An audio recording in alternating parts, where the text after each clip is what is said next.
या श्री स्वयं सुकृतिनां भवनेषु लक्ष्मी पापात्मनां कृतधियां हृदये सुबुद्धि श्रद्धा सतां कुलजना प्रभवस्य लज्जा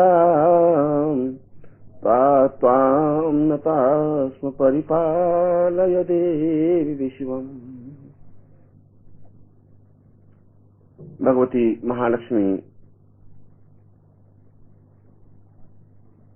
आराध्य देव विष्णु की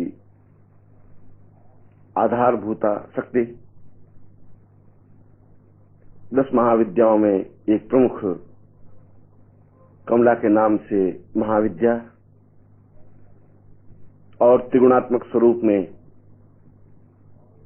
भगवती महालक्ष्मी के रूप में संपूर्ण विश्व में वंदनीय है,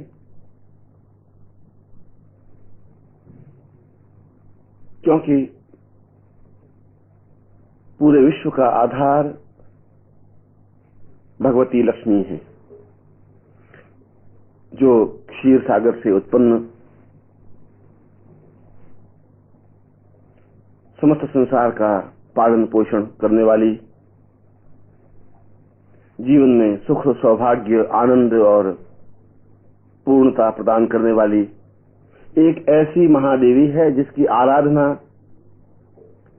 संसार का प्रत्येक व्यक्ति करने के लिए उत्सुक है। और यह एक महत्वपूर्ण तथ्य है कि संसार के प्रत्येक देश में भगवती लक्ष्मी की साधना आराधना उपासना होती है, वह चाहे अलग नाम से हो, वह चाहे अलग रूप में हो,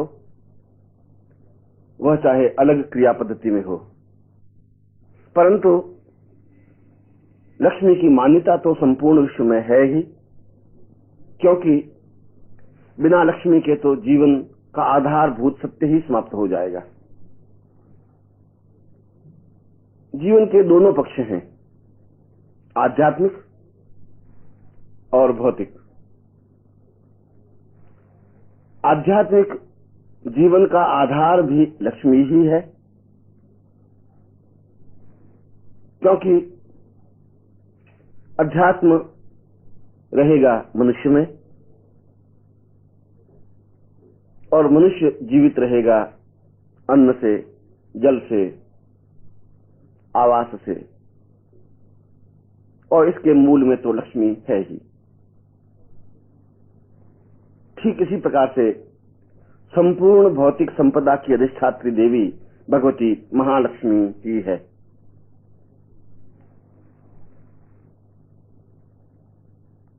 यह अलग बात है कि हम में से अधिकांश व्यक्ति गरीब, निर्धन, असहाय और अशक्त हैं, जिनके पास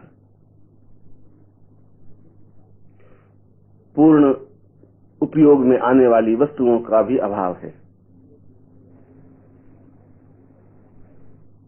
पर इसका कारण मनुष्य का इसके बारे में अज्ञानता ही स्पष्ट करता है। यह बात तो निर्विवाद सत्य है कि मात्र परिश्रम से जीवन में पूर्णता और संपूर्णता नहीं आ सकती। एक मजदूर दिन भर परिश्रम करता है और शाम को 30, 35, 40 रुपए लेकर घर जाता है और जीवन में उसके अभाव ही अभाव बना रहता है। यद्यपि परिश्रम करने में तो उसने कोई कमी नहीं रखी, परंतु परिश्रम और मात्र परिश्रम से लक्ष्मी प्राप्त नहीं हो सकती।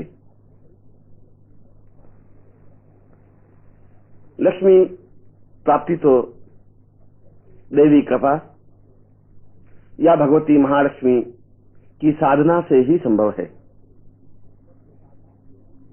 और जो व्यक्ति अहंकार से ग्रसित हैं, जो व्यक्ति नास्तिक हैं, जो व्यक्ति देवताओं को, आराधनाओं को, साधनाओं को सिद्धियों को और मंत्रों को नहीं पहचानते या विश्वास नहीं करते, वे जीवन में एक बहुत बड़े अभाव को पाल पोष रहे होते हैं। उनके जीवन में सब कुछ होते हुए भी कुछ भी नहीं होता। निर्धनता उनके चारों ओर मंडराती रहती है, भूख उसे व्यथित करती रहती है, जीवन की समस्याएं उसके सामने मुंह बाए खड़ी रहती है। वह चाहे अपने आप को कितना ही वीर, कितना ही साहसी सिद्ध कर दे, मगर यह कटु सत्य है कि वह जीवन में उस आनंद और उस मधुरता को, उस संपूर्णता और उस वैभव को प्राप्त नहीं कर सकता जो देवी कृपा या भगवती लक्ष्मी की कृपा से प्राप्त होती है। प्रत्येक व्यक्ति, वह चाहे गृहस्थ जीवन में हो, भौतिक जीवन में हो, सन्यासी हो, योगी हो, हिमालय में विचरण करने वाला हो, लक्ष्मी की कृपा का अवलंबन तो उसको लेना ही पड़ता है। और जो इस कटु सत्य को समझ लेता है, जो इस बात को समझ लेता है कि जीवन का आधारभूत सत्य भौतिक संपदा है और भौतिक संपदा के माध्यम से ही जीवन में पूर्णता और निश्चिंतता आ सकती है, वह लक्ष्मी की आराधना, लक्ष्मी का अर्चन और लक्ष्मी की कृपा का अभिलाषी जरूर होगा। मैं यह नहीं कहता कि कुमकुम अक्षत से पूजा की जाए, मैं यह भी नहीं कहता कि आरती उतारी जाए। यह तो पूजा का एक प्रकार है, साधना तो इससे ऊंचाई पर खड़ी है, जहां मंत्र जप के माध्यम से हम देवताओं को भी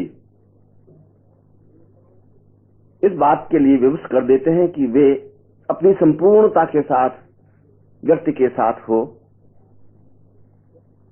उसकी सहायता करें, उसके जीवन में जो अभाव है, जो परेशानियां हैं, जो बाधाएं हैं, जो अड़चने हैं, उन्हें दूर करें और उसका जीवन ज्यादा सुखमय, ज्यादा मधुर, ज्यादा आनंददायक बनाएं।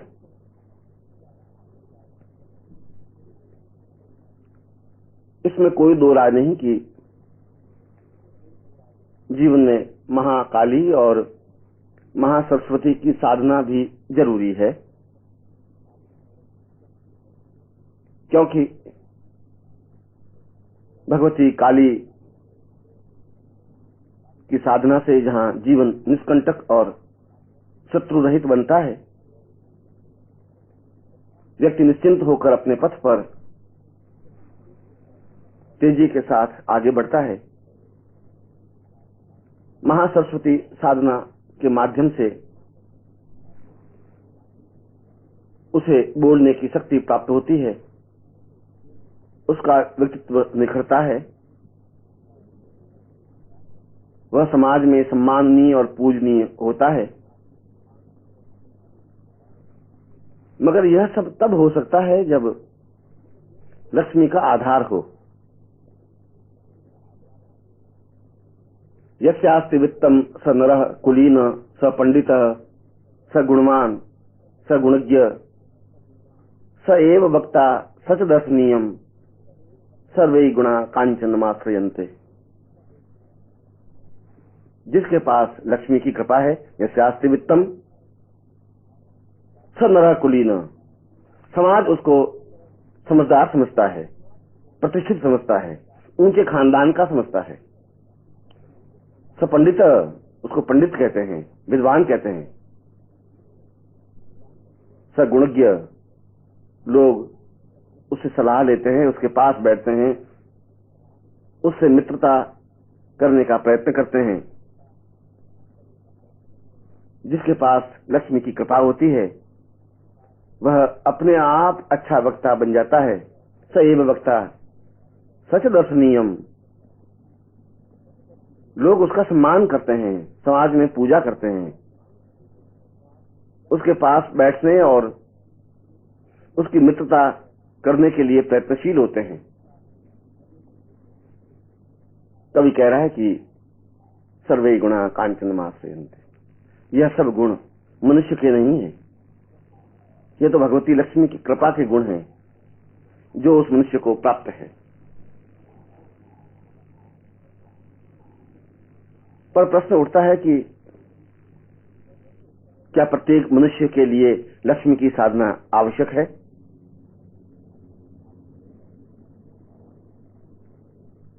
यदि हमारे जीवन में अन्न की नितांत आवश्यकता है, जल की जरूरत है, प्राणवायु लेने की नितांत अनिवार्यता है, तो लक्ष्मी की साधना भी अत्यंत आवश्यक है। जो इस सत्य को नहीं समझ सकते वह जीवन में कुछ भी नहीं समझ सकते।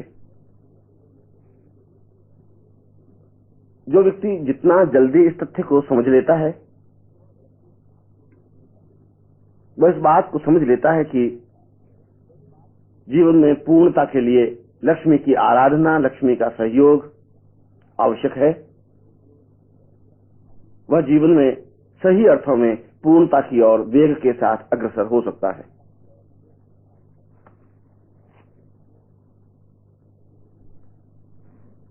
यह जरूरी नहीं है कि कोई योगी या सन्यासी या साधु या साधक ही लक्ष्मी की साधना करे। लक्ष्मी की साधना तो कोई भी कर सकता है, चाहे पुरुष हो, चाहे स्त्री हो, चाहे बालक हो, चाहे वृद्ध हो, चाहे अमीर हो, चाहे निर्धन हो। लक्ष्मी की साधना से ही जीवन में अनुकूलता और पूर्णता आ सकती है, जीवन सुखमय बन सकता है, जीवन में श्रेष्ठता, जीवन में पूर्णता, जीवन में सौभाग्य, जीवन में सुख और संपन्नता आ सकती है। और किसी भी देवता की साधना से यह संभव नहीं है। चाहे हम रुद्र की साधना करें, चाहे ब्रह्मा की साधना करें, चाहे इंद्र, मरुदगण, यम, कुबेर की साधना करें, ये सब गौण हैं। वैभव और लक्ष्मी की अधिष्ठात्री देवी तो भगवती लक्ष्मी ही है, और मात्र लक्ष्मी की साधना के माध्यम से व्यक्ति अपने अभावों को दूर कर सकता है, पूर्वजों की गरीबी और निर्धनता को हजारों मील दूर धकेल सकता है,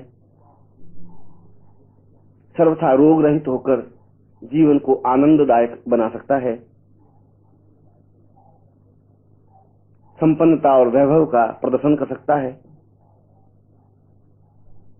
और लक्ष्मी की कृपा होने पर मंदिर बना सकता है, धर्मशालाएं बना सकता है, तालाबों का निर्माण करा सकता है, और समाज सेवा के माध्यम से हजारों हजारों लाखों लोगों का कल्याण कर सकता है।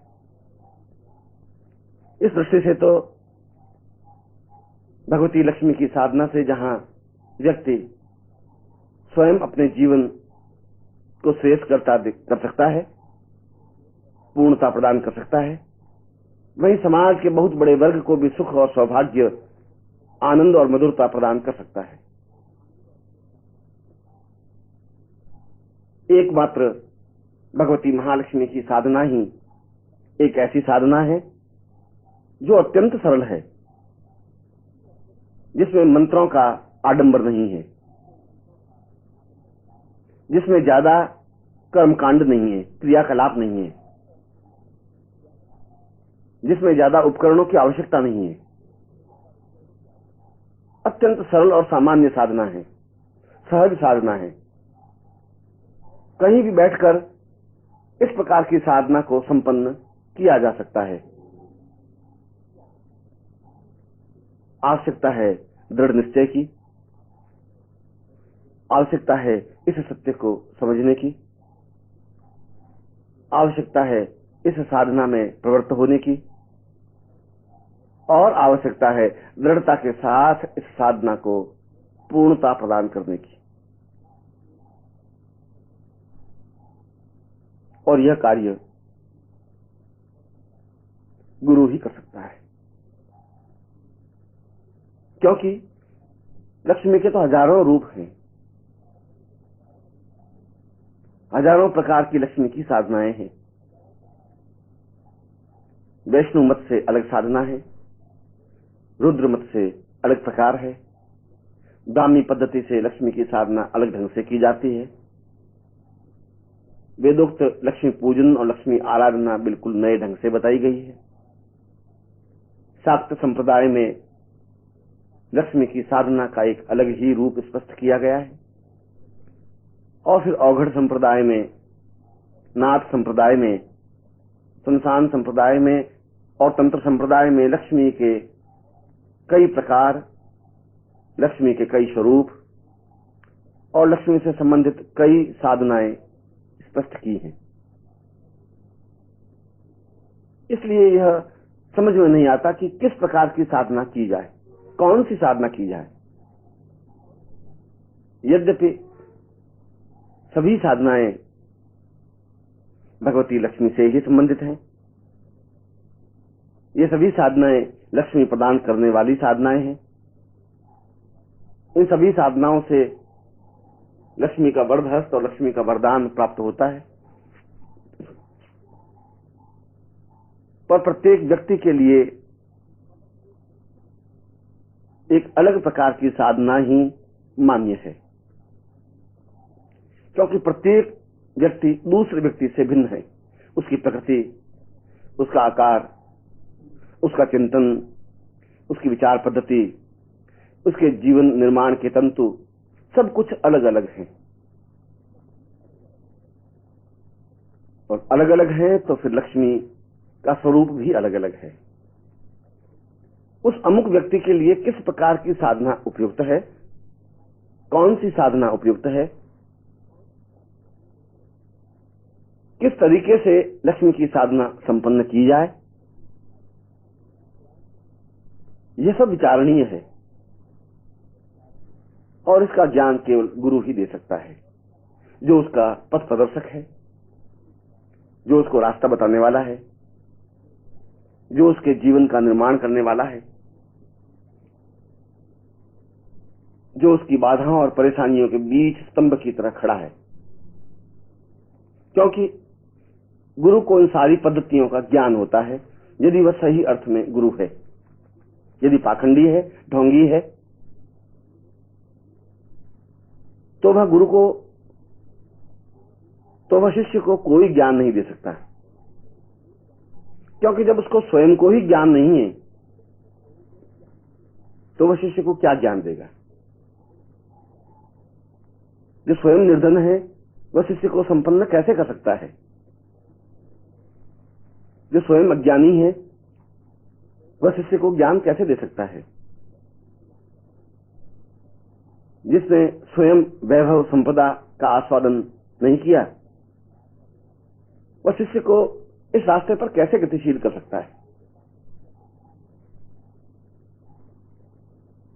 इसके लिए जरूरत है जीवित जागृत चैतन्य गुरु की, जीवित और जागृत गुरु की, इसलिए कि उसे इन सारे तथ्यों का, इन सारी पद्धतियों का ज्ञान होता है। उसे ज्ञान होता है कि कौन सी साधना की जाए, किस प्रकार की साधना इस शिष्य को दी जाए, और दे ही नहीं रहा, उसके साथ बैठता है, उसको समझाता है, उसकी कार्य पद्धति, उसका मंत्र जप का प्रकार, उसके उपकरण, उससे संबंधित यंत्र और अन्य जो भी आवश्यक उपकरण या आवश्यक सामग्री होती है, आवश्यक प्रकार होता है, उसका चिंतन, उसका मार्गदर्शन गुरु प्रदान करता है। और उस रास्ते पर चलकर वह शिष्य भगवती महालक्ष्मी की कृपा प्राप्त कर लेता है, जीवन में सभी दृष्टियों से पूर्णता प्राप्त कर लेता है, जीवन के अभावों को दूर कर लेता है, समस्याओं को मिटा लेता है, और वह सब कुछ प्राप्त कर लेता है जो जीवन में आवश्यक है, अनिवार्य है, आनंददायक है, मधुर है, पूर्णता प्रदायक है।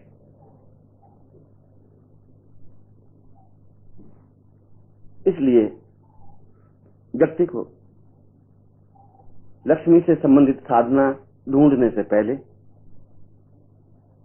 लक्ष्मी की कृपा प्राप्त करने से पहले गुरु को ढूंढे। ऐसा गुरु जो स्वयं समर्थ हो, ऐसा गुरु जो स्वयं योग्य हो, जिसे ज्ञान हो, जिसमें चेतना हो, जो शिष्य का कल्याण करने में समर्थ हो, जो शिष्य को मार्गदर्शन दे सके,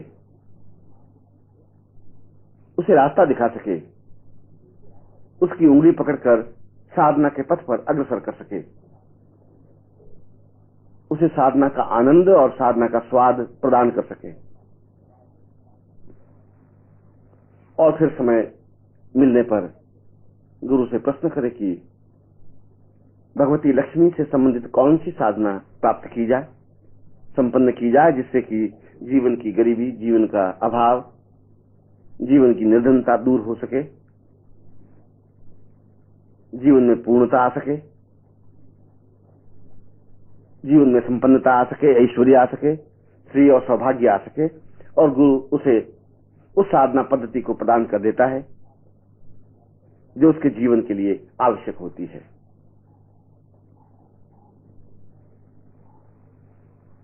इस प्रकार की साधना योगी, गुरु, मार्गदर्शक, विद्वान, शास्त्र कोई भी प्रदान कर सकता है, मगर इस बात का ध्यान रहे कि हमारे मन में एक ललक हो, एक चेतना हो, एक विचार हो कि हमें इस साधना को संपन्न करना ही है।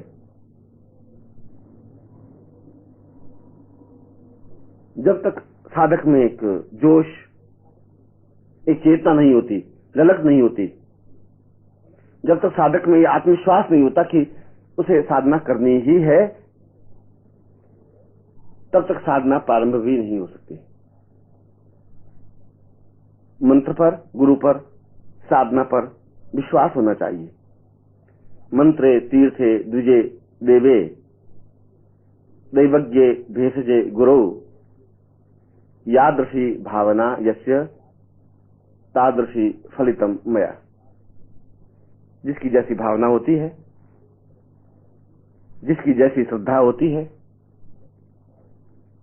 उसको उतनी ही फल प्राप्ति होती है। यदि हम भगवती महालक्ष्मी की साधना प्रारंभ करें तो उसका आधार ही श्रद्धा होती है। श्रद्धाहीन मंत्र जब तो व्यर्थ है,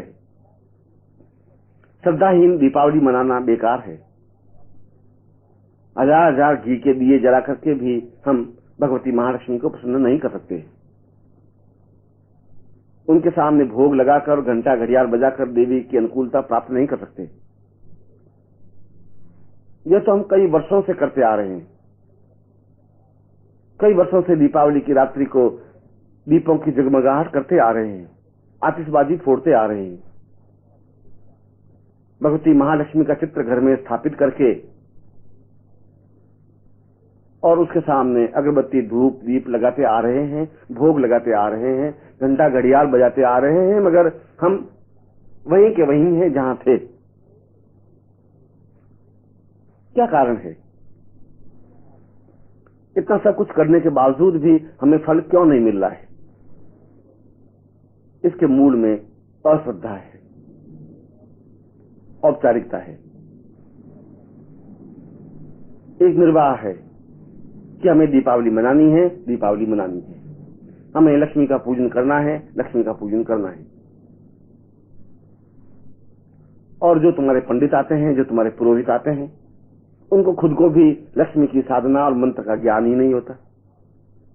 वह तो उसी ढर्रे के साथ मंत्र जब बोल लेते हैं जो उनके बाप दादों ने उनको सिखाया हुआ होता है।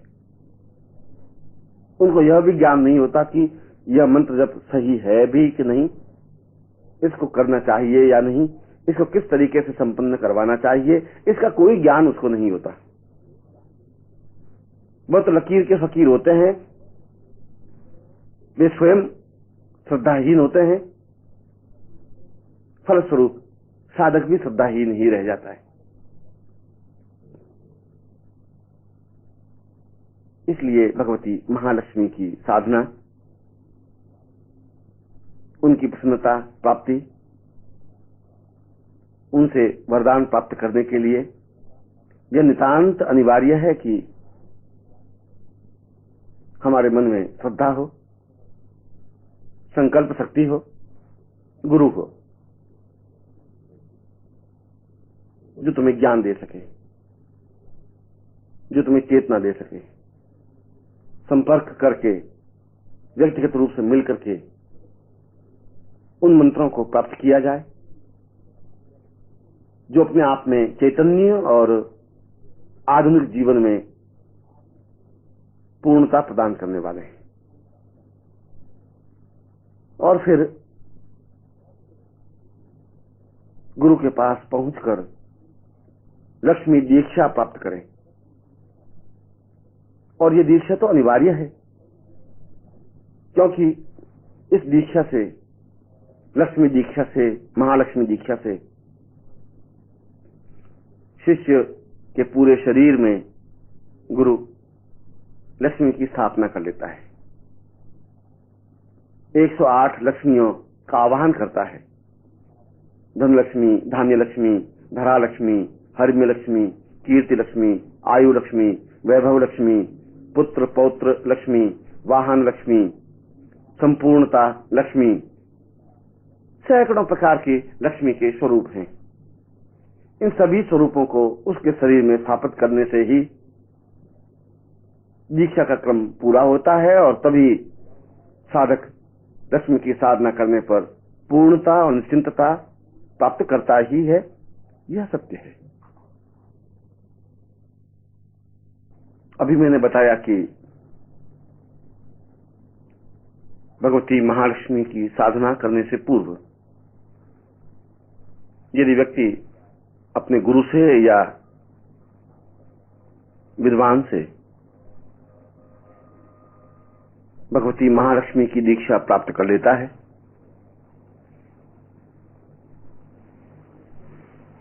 तो निश्चय ही उसके जीवन में साधना की संपूर्णता प्राप्त होती ही है। यह दीक्षा अपने आप में अत्यंत अद्वितीय और श्रेष्ठ मानी गई है और बहुत ही कम गुरुओं को, जानकारों को इस दीक्षा का ज्ञान होता है जो 108 प्रकार की लक्ष्मी को शरीर में स्थापित करे। किस किस अंग में कौन कौन सी भगवती लक्ष्मी स्थापित होती है, किन किन मंत्रों से स्थापित होती है, किस प्रकार से स्थायित्व प्रदान करती है, यह एक पेचीदा कार्य है जिसे गुरु भली प्रकार से संपन्न कर सकता है। दीक्षा प्राप्ति के बाद साधक समय समय पर लक्ष्मी से संबंधित साधनाएं संपन्न करे, जिससे कि उसके जीवन में जो अभाव है, जो निर्धनता है, जो कमी है, वह दूर हो सके। कुछ तथ्य लक्ष्मी से संबंधित जान लेने चाहिए। महालक्ष्मी की साधना या मंत्र जप अथवा अनुष्ठान किसी भी महीने के शुक्ल पक्ष से प्रारंभ की जा सकती है। पंचमी, दशमी, पूर्णिमा या किसी भी शुक्रवार से यह साधना संपन्न करे, शुरू करे तो ज्यादा उचित रहता है। साधना प्रारंभ करने से पूर्व यदि शतअष्टोत्तर लक्ष्मी दीक्षा प्राप्त कर ले तो सफलता निश्चित होती है। किसी भी प्रकार की भगवती महालक्ष्मी से संबंधित साधना संपन्न करने के लिए सहस्र रूपेण महालक्ष्मी महायंत्र को स्थापित करे और उसके सामने साधना या उपासना अथवा अनुष्ठान संपन्न करे तो निश्चय ही सफलता प्राप्त होती है, क्योंकि यह यंत्र अपने आप में अत्यंत महत्वपूर्ण माना गया है। इसमें 1000 लक्ष्मियों की स्थापना और उनका कीलन होता है, जिससे कि साधक के घर में स्थायित्व प्रदान करती हुई लक्ष्मी स्थापित हो।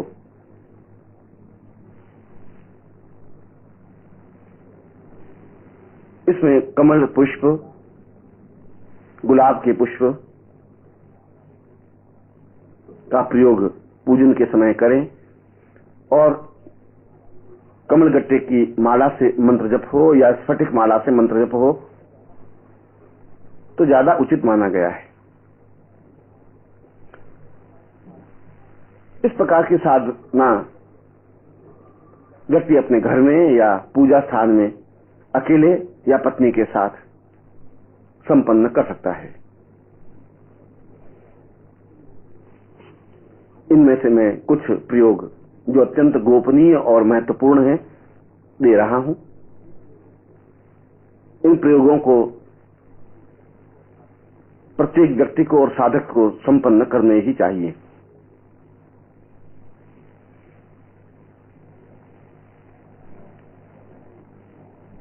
पहला प्रयोग तो भगवती महालक्ष्मी को प्रसन्न करने और उसके प्रत्यक्ष दर्शन करने से संबंधित है। एक ऐसा साधना प्रकार जिसे संपन्न करने पर भगवती लक्ष्मी साक्षात स्वरूप में उसके सामने उपस्थित होती ही है। आवश्यकता है श्रद्धा की, आवश्यकता है अनुष्ठान की, आवश्यकता है पूर्णता के साथ मंत्र जप करने की, क्योंकि यह साधना तो सर्वोत्तम है। जब स्वयं भगवती लक्ष्मी सामने साक्षात जाज्वल्यमान स्वरूप में उपस्थित हो तो फिर जीवन में कमी रह भी क्या सकती है।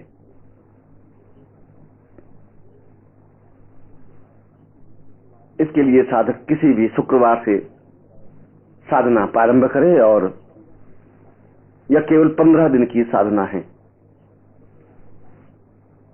साधक चाहे तो प्रातःकाल या रात्रि को इस साधना को संपन्न कर सकता है। साधक पीली धोती पहनकर पीले आसन पर उत्तर की ओर मुंह कर बैठ जाए। सामने शतस्तोत्र महालक्ष्मी महायंत्र तो स्थापित हो ही, महालक्ष्मी प्रत्यक्ष यंत्र भी इस साधना के लिए आवश्यक है। इन दोनों यंत्रों को किसी पात्र में स्थापित करें और फिर जल से दूध, दही, घी, शहद, शक्कर, पंचामृत से स्नान कराकर पहुंचकर यंत्रों पर केसर से 5-5 बिंदियां अंकित करें, गुलाब के पुष्प समर्पित करें, इत्र लगाए, अक्षत, धूप, दीप, नैवेद्य समर्पण करें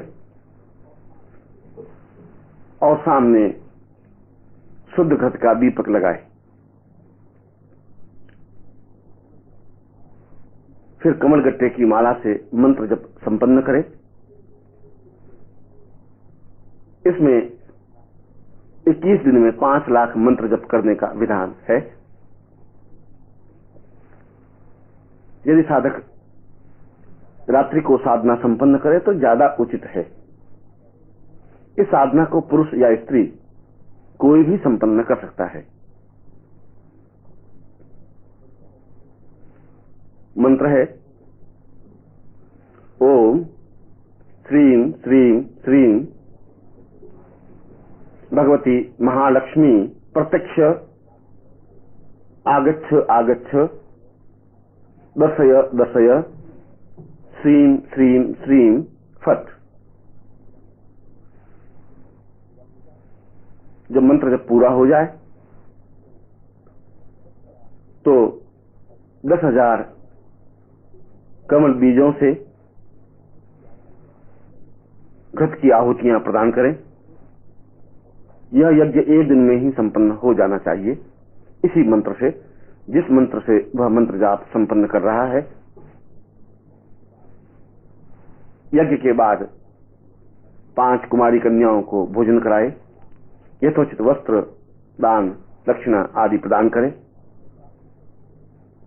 तो उस रात्रि को भगवती महालक्ष्मी साक्षात स्वरूप में उसके सामने प्रकट होती ही है, क्योंकि यह अनुभूत प्रयोग है। इसे कई साधकों ने संपन्न किया है और उसका लाभ उठाया है।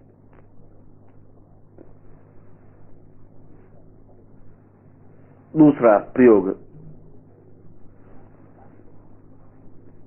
तांत्रोक्त महालक्ष्मी कीलन प्रयोग है, जिससे कि लक्ष्मी घर में आए और स्थायी रूप से घर में ही रहे, चलायमान न हो। यह अपने आप में महत्वपूर्ण प्रयोग है और ऐसा करने पर जीवन के अभाव और जीवन की निर्धनता समाप्त होती ही है। इसके लिए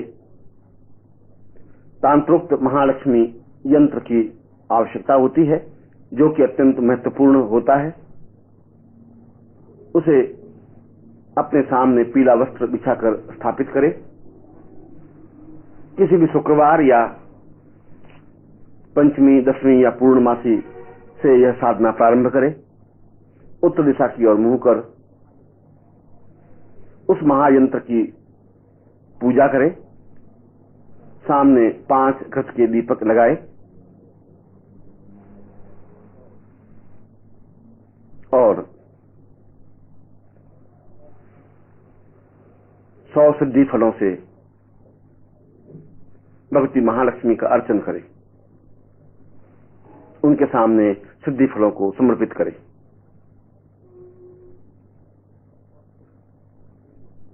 और फिर निम्न मंत्र का 1.25 लाख मंत्र जब संपन्न करें। मंत्र है ओम श्रीं ऐं ऐं श्रीं श्रीं महालक्ष्मी आबद्ध आबद्ध ऐं ऐं श्रीं श्रीं फट। जब मंत्र 3, 5, 9 या 11 दिन में संपन्न हो जाए, तब कमल बीजों से 10,000 आहुतियां घृत में मिलाकर समर्पित करें। इसमें 10,000 कमल बीज आवश्यक हैं और प्रत्येक कमल बीज मंत्र सिद्ध हो। बाजारी कमल बीज जो बाजार में बिक रहे हैं, जो बाजार में प्राप्त हो रहे हैं, ऐसे कमल बीजों से साधना में सिद्धि नहीं प्राप्त हो सकती, क्योंकि कमल बीज में से प्रत्येक दाना मंत्र सिद्ध होना आवश्यक है।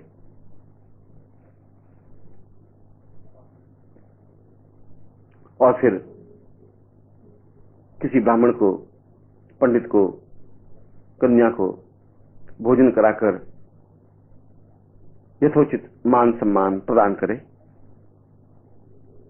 ऐसा करने पर उसके घर में महालक्ष्मी स्थायित्व प्रदान करती है। एक और महत्वपूर्ण प्रयोग है, जिसे आकस्मिक धन प्राप्ति प्रयोग कहा गया है।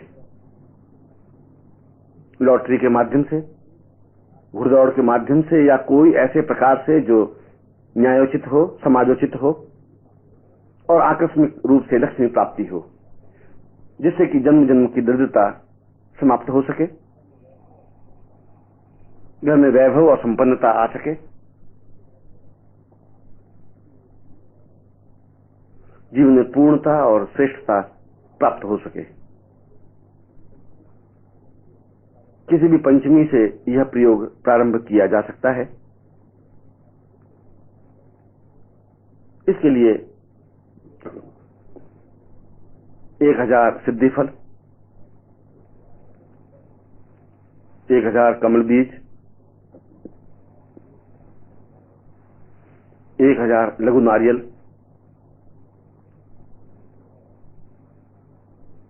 और 1000 चैतन्य लक्ष्मी प्रण प्राप्त कर ले। अपने पहले से ही मंगा कर रख लें, संग्रह कर लें।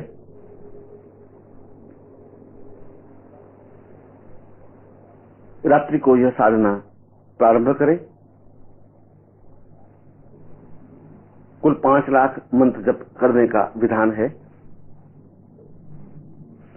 सामने आकस्मिक महालक्ष्मी महायंत्र को स्थापित करें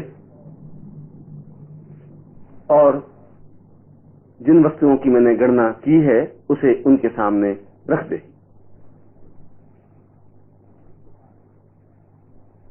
इसके बाद कमलगट्टे की माला से या स्फटिक माला से मंत्र जप संपन्न करें। इसमें मंत्र छोटा सा है मगर अत्यंत प्रभावपूर्ण है। मंत्र है ओम श्रीम आकस्मिक धन प्राप्त यही श्रीम ओम। जब मंत्र जब पूरा हो जाए तो 4000 आहुतियां दें। जिन वस्तुओं की मैंने गणना 1000 की है उनमें से प्रत्येक वस्तु को घी में मिलाकर उपरोक्त मंत्र से ही अग्नि में आहुति दे और यथासंभव कुमारी कन्याओं को भोजन संपन्न कराए।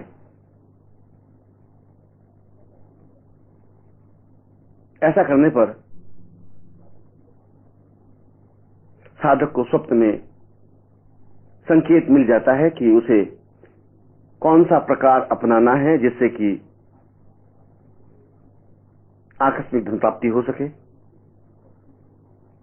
किस युक्ति से, किस तरकीब से, किस प्रयत्न से वह अपनी दरिद्रता दूर कर सकता है, पूर्णता प्राप्त कर सकता है, वैभव और संपन्नता ले सकता है।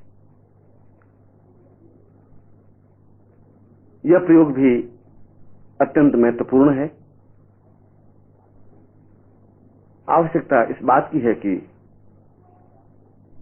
साधक में श्रद्धा हो, विश्वास हो और निश्चल भाव से इस साधना को संपन्न करने की इच्छा रखता हो।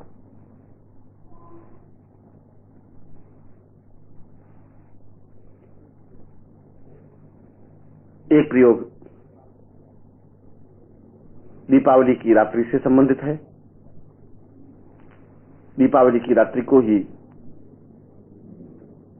मात्र श्रीम मंत्र से 10,000 कमलगट्टों से आहुतियां प्रदान करें तो निश्चय ही घर में लक्ष्मी का आगमन होता है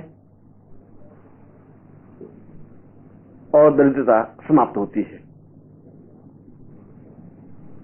यह अपने आप में एक दुर्लभ और महत्वपूर्ण प्रयोग है जिसे केवल एक रात्रि में ही संपन्न किया जाता है। पूरे 10,000 कमल बीजों से मात्र श्रीम मंत्र से, एक अक्षर के इस मंत्र से आहुति दे, 10,000 आहुतियां दे दीपावली की रात्रि को, तो साधक के जीवन में अभाव रह ही नहीं सकता।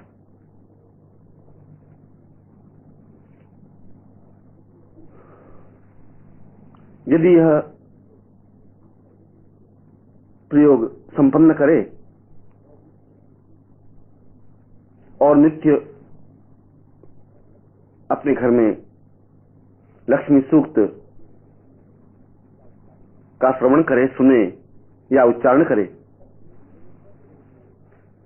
तब भी निरंतर जीवन में आर्थिक उन्नति होती ही रहती है।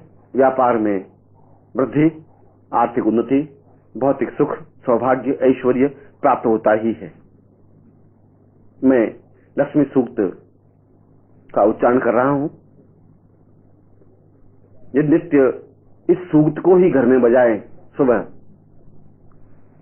तब भी जीवन में अनुकूलता प्राप्त हो सकती है। और यदि साधक इसके नित्य 101 पाठ संपन्न करे और केवल 11 दिन संपन्न करे, तब भी श्रेष्ठतम लक्ष्मी साधना संपन्न होती है।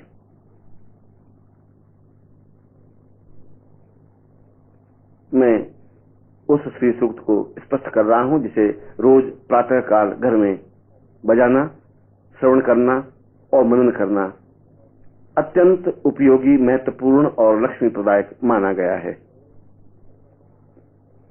ओम हिरण्यवर्णाम हरिणीं सुवर्ण रजतस्राम चंद्रा हिरण्मयी लक्ष्मी जात वेदो मावह ताम आवह जात वेदो लक्ष्मी मनभगामिनीं यस्याम हिरण्यम विन्देयम गामस्वम पुरुषानहम् अश्वपूर्वाम रथमध्याम हसिनाद प्रबोधिनीं श्रियं देवीं उपवै श्रीर्मां देवी जुंसताम् कांसोस्मितां हिरण्यप्राकारा माद्रा ज्वलन्ति तप्तां तर्पयन्तीं पद्मे स्थितां पद्मवर्णां तामिहोपबहे श्रियम् चंद्रा प्रभासा यस्सा ज्वलन्ति श्रियं लोके देवजुष्टामुदारां तां पद्मनेमि शरणमहं प्रपद्ये अलक्ष्मीर्मेण सतां त्वां वृणोमि। आदित्यवर्णे तपसो द्विजातो वनस्पतिस्तव वृक्षोऽथ बिल्वः तस्य फलानि तपसानन्तु मायान्तरायाश्च बाह्या अलक्ष्मी। उपैतुमां देवसखः कीर्तिश्च मणिना सह प्रादुर्भूतोऽसु राष्ट्रेऽस्मिन् कीर्तिमद्धिं ददातु मे। क्षुत्पिपासामला ज्येष्ठा अलक्ष्मीर्नाशयाम्यहम् अभूतिमसमद्धिं च सर्वा निर्णूद मे गृहात्। गन्धद्वारां दुराधर्षा नित्यपुष्टा करीष्णीम् ईश्वरीश्वरभूतानां तां ह्योपबहे श्रियम्। चंद्रा प्रभासा यस्सा ज्वलन्ति श्रियं लोके देवजुष्टामुदारां तां पद्मनेमि शरणमहं प्रपद्ये अलक्ष्मीर्मिनस्तां त्वां वृणोमि। आदित्यवर्णे तपसो द्विजातो वनस्पतिस्तवृक्षोऽथ बिल्वः तस्य फलानि तपसानन्तु मायान्तरायाश्च बाह्या लक्ष्मी। उपैतुमां देवसखः कीर्तिश्च मणिना सह प्रादुर्भूतोऽसु राष्ट्रेऽस्मिन् कीर्तिमद्धिं ददातु मे। क्षुत्पिपासामला ज्येष्ठा लक्ष्मीर्नाशयाम्यहम् अभूतिमसमद्धिं च सर्वा निर्णूद मे गृहात्। गन्धद्वारां दुराधर्षा नित्यपुष्टा करीष्णीम् ईश्वरीश्वरभूतानां तां ह्योपबहे श्रियम्। चंद्रा प्रभासा यस्सा ज्वलन्ति श्रियं लोके देवजुष्टामुदारां तां पद्मनेमि शरणमहं प्रपद्ये अलक्ष्मीस्तां त्वां वृणोमि।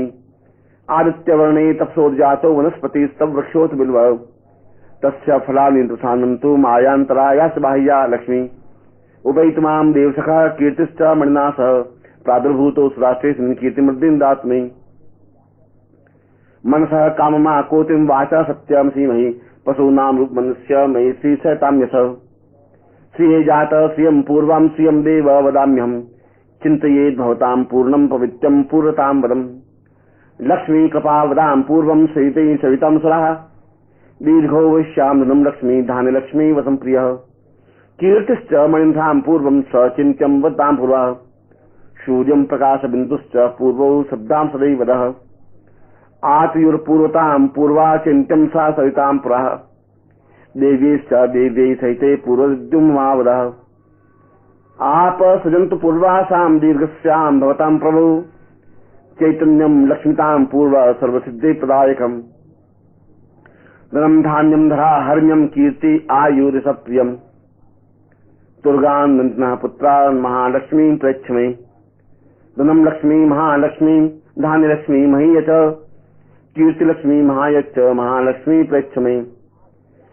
पुत्र पौत्र महालक्ष्मी आविद्यां भवतं प्रियम् देवज्ञां देवतां पूर्वं महालक्ष्मी प्रयच्छ मे। सवितां सहितं सर्वे यदा बिन्दु महे प्रियम् पूर्णतां देवतां तुल्यं महालक्ष्मी प्रयच्छ मे। आवाहनं न जानामि विसर्जनं पूजान चैव जानामि क्षमस्य परमेश्वरी, मंत्रहीनम क्रियाहीनम भक्तिहीनम सुरेश्वरी, यद पूजितम मया देवी परिपूर्णम तदस्तु मे। इस स्तोत्र को नित्य यदि पाठ किया जाता है, उच्चारण किया जाता है, या नित्य इसको घर में बजाया जाता है, तो निश्चय ही घर में लक्ष्मी का आगमन होता है, स्थायित्व प्राप्ति होती है और जीवन में सुख, संपदा, ऐश्वर्य, भोग, विलास, संपन्नता और श्रेष्ठता उस साधक को प्राप्त होती ही है।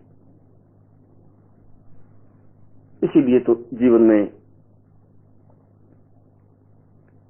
भगवती महालक्ष्मी की साधना को जीवन की सर्वश्रेष्ठ साधना कही गई है।